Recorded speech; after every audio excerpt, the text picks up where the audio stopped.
Hello everyone, আসসালামু আলাইকুম। আমি আজকে আলু দিয়ে লটকা শুটকি ভুনা করব। আমি শুটকিটা এখানে পাটা পুঁতা দিয়ে সেঁচে নিয়েছি, ভালো করে গরম পানি দিয়ে ধুয়ে পাটা পুঁতার সাহায্যে সেঁচে নিয়েছি। আমার কাছে মনে হয় যে শুটকিটা একটু পাটা পুঁতা দিয়ে সেঁচে নিলে একটু শুটকির ফ্লেভারটাও ভালোবাসে আর খেতেও মনে হয় ভালো হয়। তো আমি সবসময়ই চেষ্টা করি শুটকিগুলোকে পাটা পুঁতার সাহায্যে সেঁচে রান্না করার জন্য। আর আমি শুটকি রান্নায় বেশিরভাগ সময় আস্ত রসুন কুচি ব্যবহার করে থাকি, এতে ফ্লেভারটা ভালো আসে। তো আমার রান্নাটা যদি আপনাদের ভালো লাগে, ধৈর্য সহকারে পুরোটা ভিডিও দেখবেন, অবশ্যই বাসায় ট্রাই করে দেখবেন।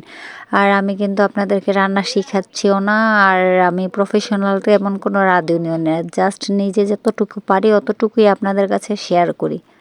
শুটকিটা আমার এত প্রিয় যে যেইভাবেই রান্না করি না কেন শুটকি আমার কাছে অনেক ভালো লাগে। তো আমি এই রান্নাটা আমার ভাবির কাছ থেকে শিখেছিলাম। আমার ভাবি একদিন ওনার বাসায় রান্না করেছিল, তো আমার খেয়ে অনেক ভালো লাগছিল। তো আমিও আজকে বাসায় ট্রাই করেছিলাম। পরিমাণে আমার শুটকিটা একটু কম হয়ে গেছে, মনে হয় এইখানে শুটকিটা বেশি দিলে আরও একটু ভালো হতো। কারো হাতে কোনো কিছু খেয়ে স্বাদ পেলে ওই জিনিসটা কিন্তু আমরা যতই ট্রাই করি না কেন তার মতো হয় না, আর ওই স্বাদটা কিন্তু খুঁজে পাওয়া যায় না। তো আমি চেষ্টা করতেছি যতটুকু সম্ভব ওনার মতো রান্না করার জন্য, কিন্তু খাওয়ার পরে অত একটা স্বাদ পাইনি আমি যেমনটা পেয়েছিলাম আমার ভাবির রান্না করা শুটকিতে।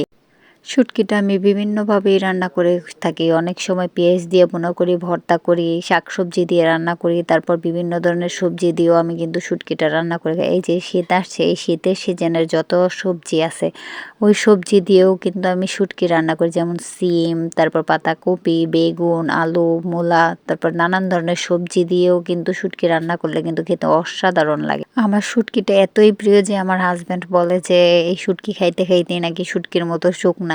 আমার রান্নাটা প্রায় শেষ হয়ে এসেছে, তাই কিছুটা ধনেপাতা দিয়ে দিলাম। যদিও শুটকিতে সচরাচর আমি ধনেপাতা দিই না, ধনেপাতা দিলে শুটকির ফ্লেভারটা নষ্ট হয়ে যায়, কিন্তু ধনেপাতাগুলো নষ্ট হয়ে যাচ্ছিল তাই ফেলে দেব, সেজন্য আজকে শুটকি বোনার মধ্যে দিয়ে দিলাম। তরকারিটাতে তেল একটু বেশি পড়ে গিয়েছে মনে হয়, আর আমার সব তরকারিতে এই তেলটা একটু বেশি পরিমাণে লেগে যায়। তেল কিভাবে কম লাগে সেই টেকনিক জানা থাকলে কারো আমাকে জানিয়ে দিবেন। আমি প্রথমে কম দিই, তারপরে মনে হচ্ছে যে কম হয়েছে করতে করতে তেল দিতে দিতে সব সময় বেশি হয়ে যায়। এদিকে আমার হাজব্যান্ড গ্যাসের রুগী, তিনি তো তেল দেখলেই নানান ধরনের কথা শুরু করে দেয়। তো আমি শুটকি রান্না করে শেষ করেই খেতে বসে পড়েছি। আমার আবার শুটকির সাথে লেবু না হলে চলে না, তো লেবু দিয়ে গরম ভাতের সাথে শুটকি দিয়ে কিন্তু খেতে অসাধারণ লাগে। আপনারাও খেয়ে ট্রাই করে দেখতে পারেন। আজকের মতো এ পর্যন্ত। সকলে ভালো থাকবেন, ভুল ত্রুটি হলে ক্ষমা করে দেবেন। আসসালামু আলাইকুম।